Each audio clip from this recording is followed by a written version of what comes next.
Hello guys, welcome to SJS classes.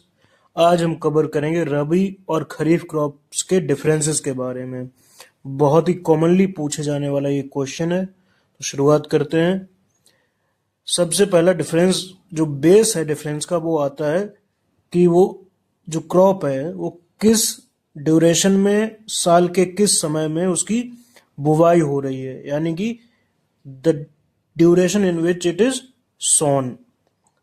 तो rabi crop जो है वो विंटर के टाइम पे स्पेशली अक्टूबर से शुरुआत हो जाती है और अर्ली दिसंबर तक इसकी बुवाई चलती है। और जो खरीफ क्रॉप है वो जून से जुलाई का ड्यूरेशन है, मानसून के टाइम पे इसकी बुवाई होती है।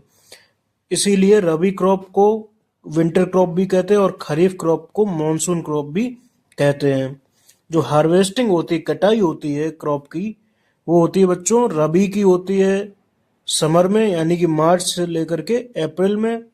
और जो खरीफ है उसकी होती है ऑटम के टाइम पे, यानी कि सितंबर टू अक्टूबर। सितंबर से अक्टूबर में खरीफ क्रॉप हार्वेस्ट कर ली जाती है और वैसे ही कुछ समय के बाद 10 से 15-20 दिन के अंतर के साथ इसको रबी क्रॉप जो है इसकी बुवाई कर दी जाती है। अगला है रिक्वायरमेंट क्या है इनकी।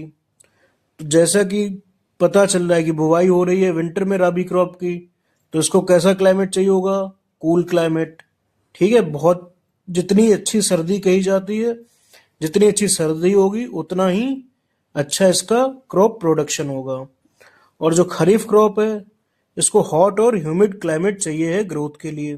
तो जितनी ज़्यादा रेनफॉल होगी, जितना ह्यूमिड क्लाइमेट रहेगा, जितनी गर्मी होगी, उतना ही इसमें ग्रोथ देखने को मिलेगी। अगला है डिपेंडेंसी किस पे है इरिगेशन के मामले में। तो जो बच्चों राबी क्रॉप है इसमें क्या होता है, विंटर के टाइम पे उतनी रेनफॉल होती नहीं है, तो इसमें हमको आर्टिफिशियली इरिगेट करना पड़ता है इस क्रॉप को। तो आर्टिफिशियली इरिगेट करने के लिए कई कई तरीके हैं जो कि हम आगे आने वाली वीडियोस में समझेंगे।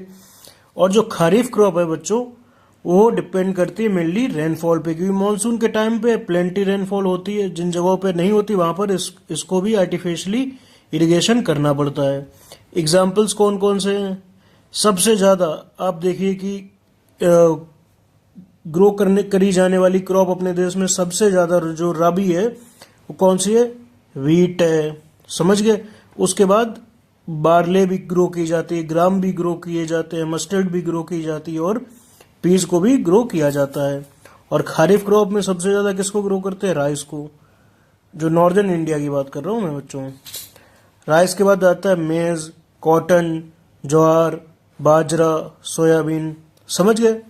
अब आता है कि किस रीजन में, कंट्री के किस रीजन में मेनली ये क्रॉप्स ग्रो की जाती हैं।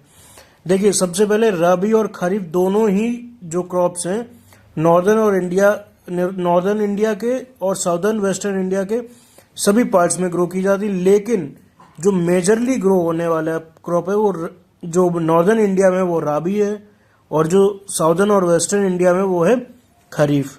उसके बाद जो ग्रोथ पीरियड है, जो राबी क्रॉप लेते ग्रोथ पीरियड वो होता है विंटर से लेकर के, अर्ली विंटर से लेकर के स्प्रिंग तक का। और जो खरीफ लेते हैं ग्रोथ पीरियड के लिए अपने, वो होता है मॉनसून से लेकर के अर्ली विंटर तक का। समझ गए? तो बहुत ही जल्दी अगले वीडियो में मिलते हैं।